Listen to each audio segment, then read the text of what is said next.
بسم اللہ الرحمن الرحیم۔ کہانی گھاٹ کے محترم عزیز دوستو، السلام علیکم۔ بغداد کے ایک بڑے بازار میں ایک فقیر نان بائی کی دکان کے سامنے سے گزرا، جہاں انواع اقسام کے کھانے بھی چولہے پر چڑھے ہوئے تھے جن سے بھاپ نکل رہی تھی۔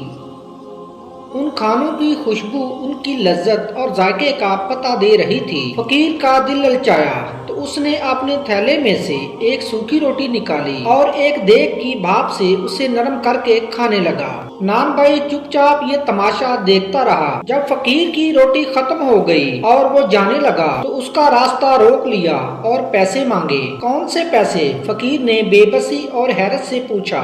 نان بھائی نے کہا کہ تو نے میرے کھانے کی بھاپ کے ساتھ روٹی کھائی ہے، اس کی قیمت مانگ رہا ہوں۔ وہاں بہلول دانا بھی موجود تھے اور یہ سب تماشا دیکھ رہے تھے۔ انہوں نے مداخلت کی اور نان بھائی سے کہا کہ کیا اس غریب آدمی نے تمہارا کھانا کھایا ہے؟ جو پیسے ادا کرے۔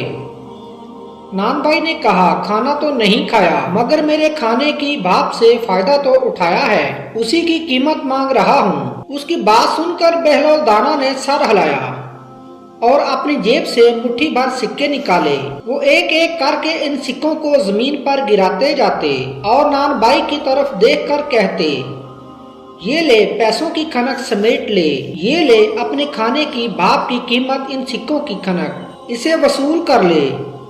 یہ آواز تیرے ہی کھانے کی خوشبو کی قیمت ہے۔ وہاں کئی لوگ جمع ہو چکے تھے جو نان بھائی کو دیکھ کر ہنس رہے تھے۔ تب حضرت بہلول دانا نے کہا، اگر تو اپنے کھانے کی بھاپ اور خوشبو بیچے گا تو اس کی یہی قیمت ادا کی جا سکتی ہے۔